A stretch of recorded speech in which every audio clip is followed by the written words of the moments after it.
Folks, I've been away for a little bit and boy, there's so much to talk about, I don't know where to begin. There's a good amount of Lord of the Rings stuff to talk about, whether it be the movies that are going to be made by Warner Brothers or Amazon's Rings of Power show. Last week we got confirmation that Amazon is going to be ruining Tom Bombadil, but for today I'll start with Star Wars. So the new Acolyte show, it's coming out. When you watch any trailer for this show, you find that Star Wars fans overwhelmingly do not like it. The show does not look very good, and frankly the people working on this show do not understand Star Wars. And I got some recent statements here that I'm going to show you. So we'll start here with Charlie Barnett. Now this headline here, it's from over a year ago, where the actor on The Acolyte made a very bizarre statement.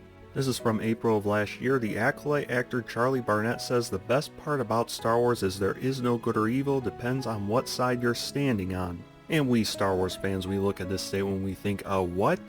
Yes, Star Wars is about good or evil.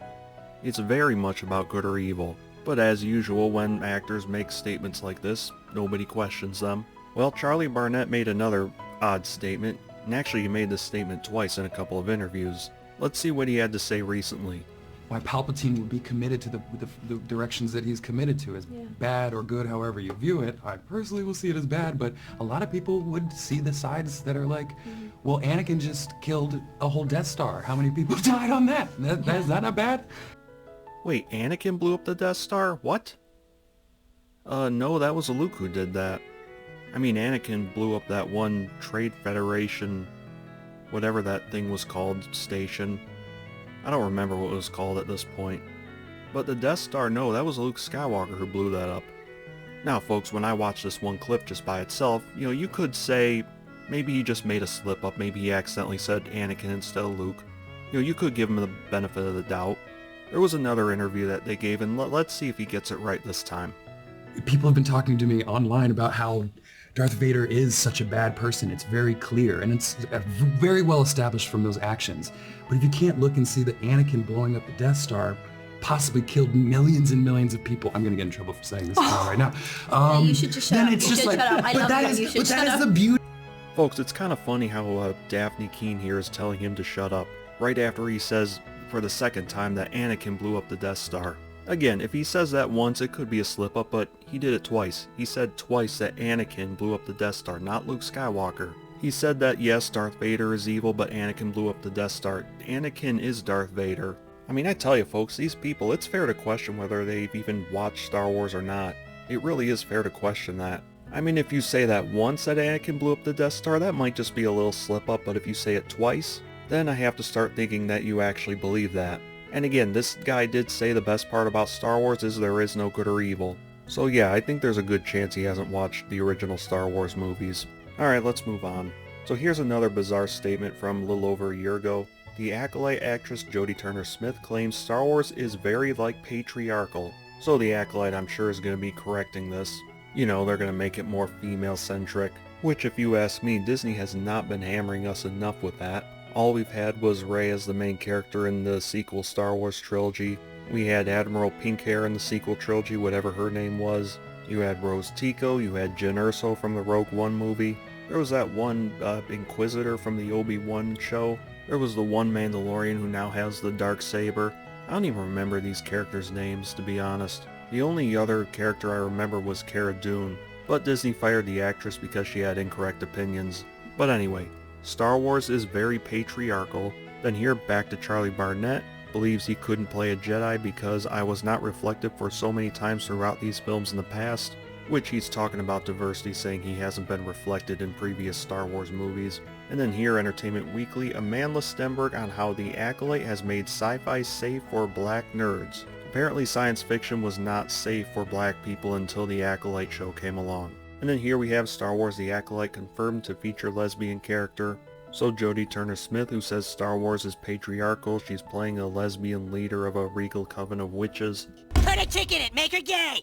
Yeah, the show's really more about identity politics than it is about Star Wars. And this sort of thing, it's been getting pushed for, I don't know, the last 10, 12, whatever years now.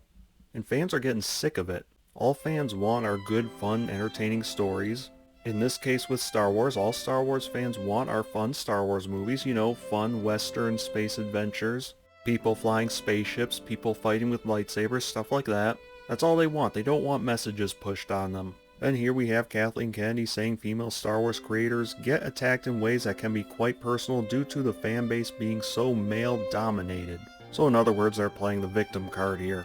No, Star Wars fans are not attacking the Acolyte because it has a female showrunner, or because it has lots of female representation. They're attacking it because the show looks terrible.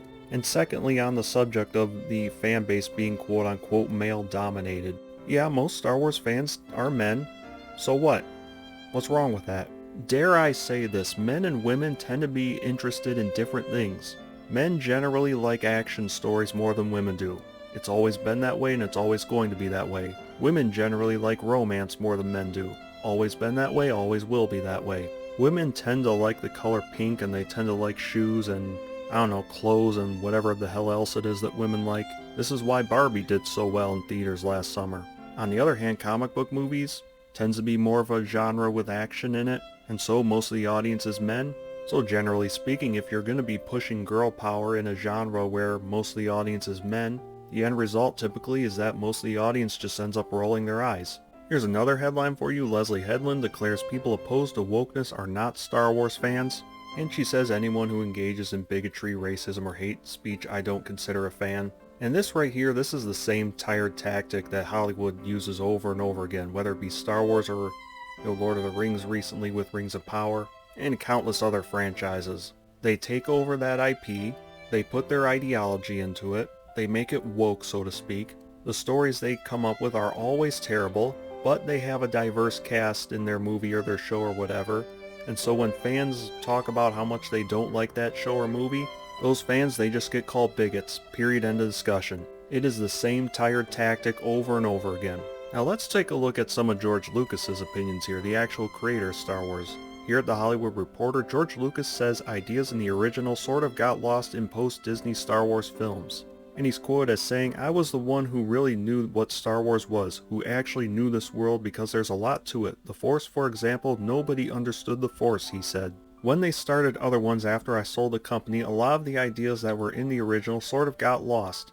But that's the way it is. You give it up, you give it up." I don't know about you, but it sure doesn't sound like George Lucas is too happy with what Disney's doing.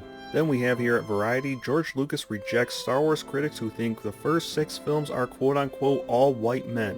Most of the people are aliens. Yeah, that's another great point. And when we go back to this push for more female representation, more female heroes, let's see what George Lucas has to say about that. So here we have Lucas also respond to criticism about the depiction of women in the Star Wars films, saying, "Who do you think the heroes are in these stories? What do you think Princess Leia was? She's the head of the rebellion. She's the one that's taking this young kid who doesn't know anything and this boisterous I know everything guy who can't do anything and trying to save the rebellion with these clowns.